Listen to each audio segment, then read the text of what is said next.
In the graduate division, the runner-up of the runner-up, Evelina says, in this piece, a precocious 12-year-old grafter moves into the neighborhood, bringing with her all the baggage that comes from losing one's mother.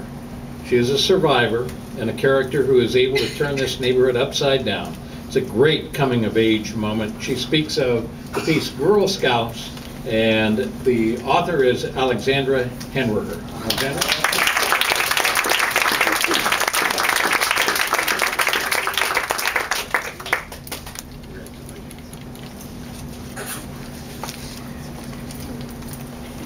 Of the winner, Evelina says, this is a moving and visceral journey of two brothers, the only survivors in their town, who find their way on the morning after Katrina. This writer has taken risks and has brought the reader into a world too difficult to imagine, beautifully done. The piece is Brothers After the Storm. The author is James Elens. James Elens.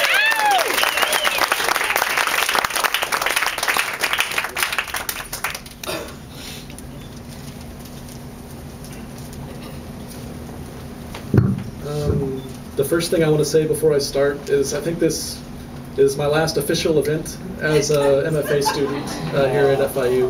So I just want to say to the faculty, to the students that I've worked with these past 3 years, thank you very much. It's been a wonderful experience.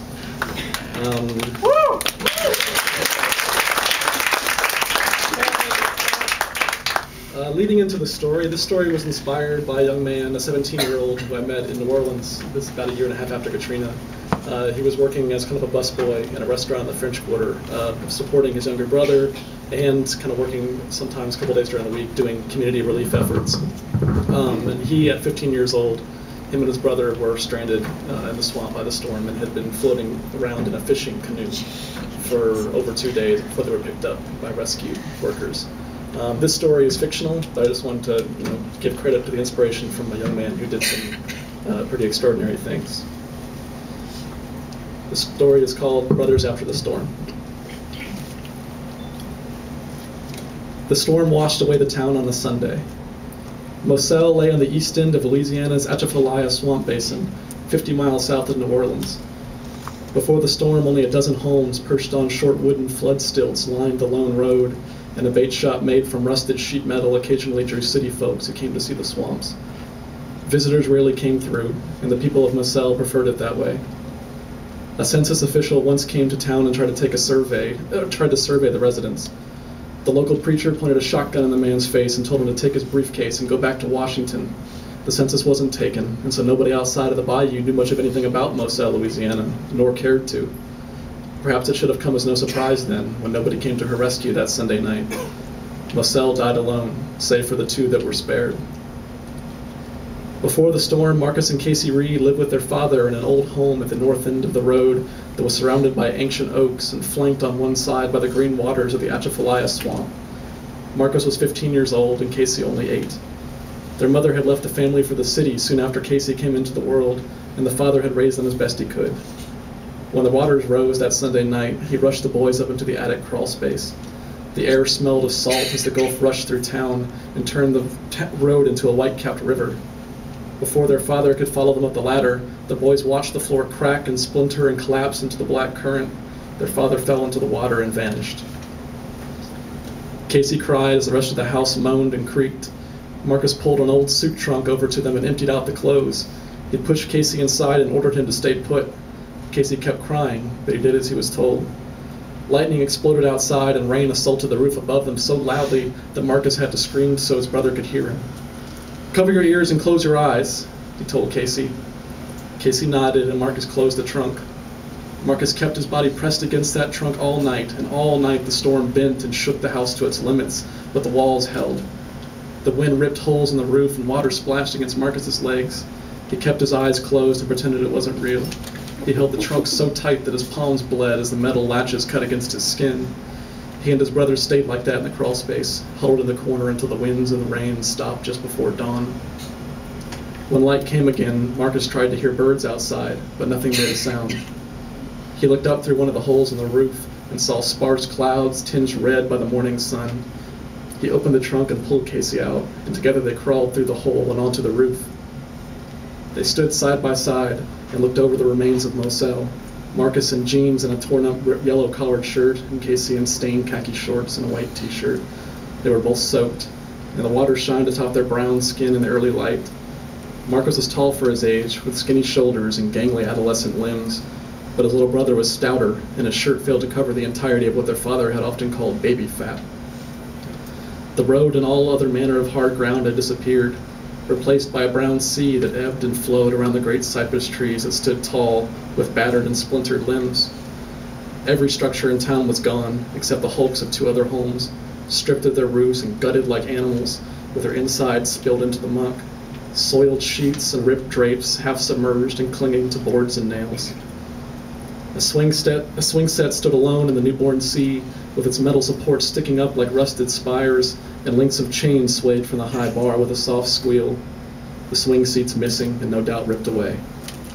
The bruised home on which the 2 boys stood comprised all that remained of Moselle, Louisiana. Above them, the morning sky stretched out above the swamp canopy as far as they could see. "Hello?" Marcus called out. He watched the quiet expanse for a few moments, but no one answered him. He turned to Casey. "We can't stay here." "Where's Daddy?" asked Casey. Marcus ignored the question. He looked out over the swamp, still trying to find any sign of other people. "There's a boat over there," he said. He pointed at a sunken red pickup truck. A small 7-foot fishing dinghy sat in the spacious truck bed and bobbed back and forth in a foot of floodwater. It looked intact.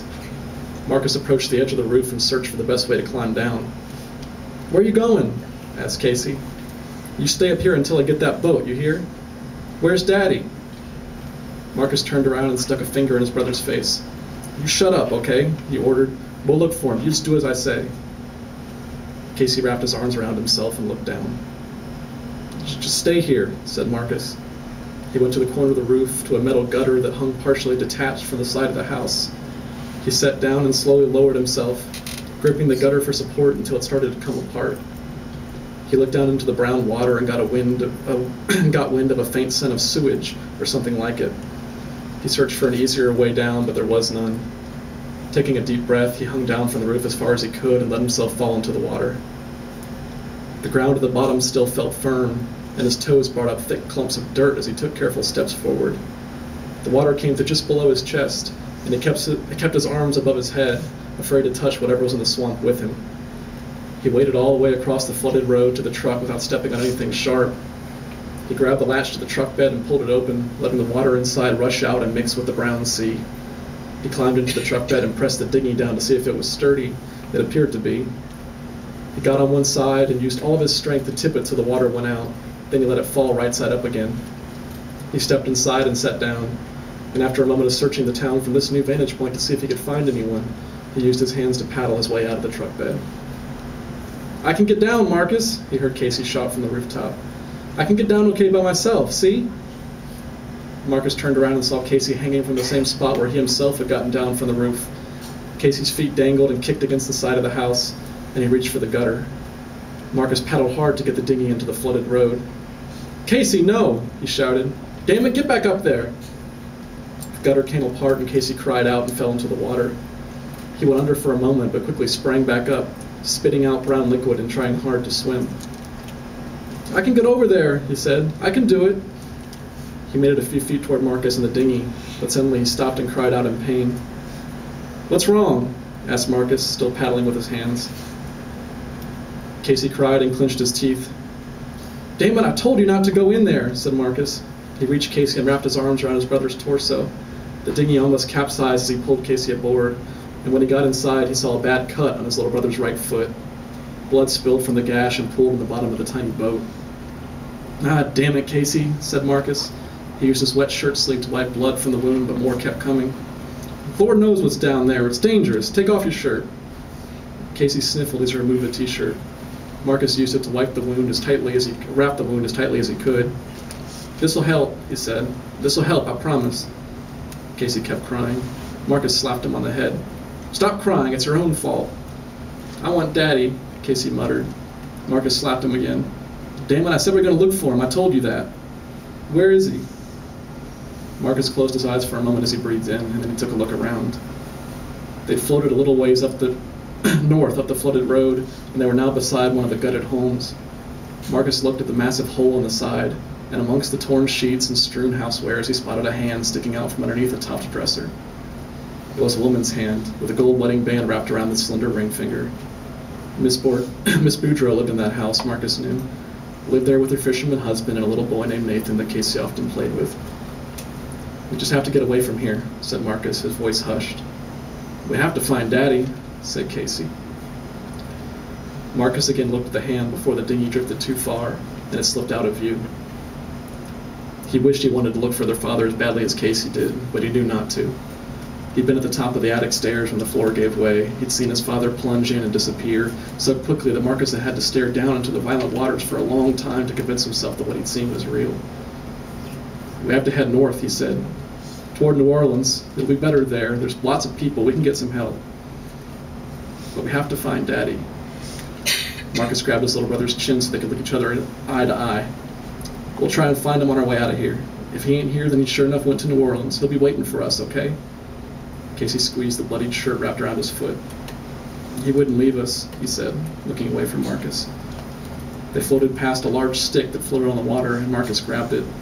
It was long enough to reach the bottom of the swamp, and he was able to better paddle them forward by pushing the stick against the ground below. "We really have to get out of here," said Marcus. "It ain't safe. Now don't keep crying all the damn time or I'll smack you again, you hear?" Casey hugged his knees against his chest and nodded. That's the first scene.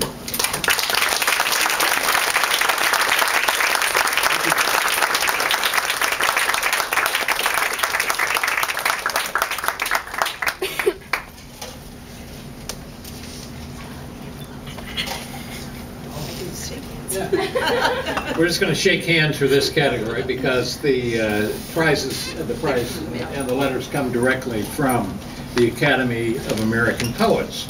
We're talking about the Academy of American Poets Prize. It's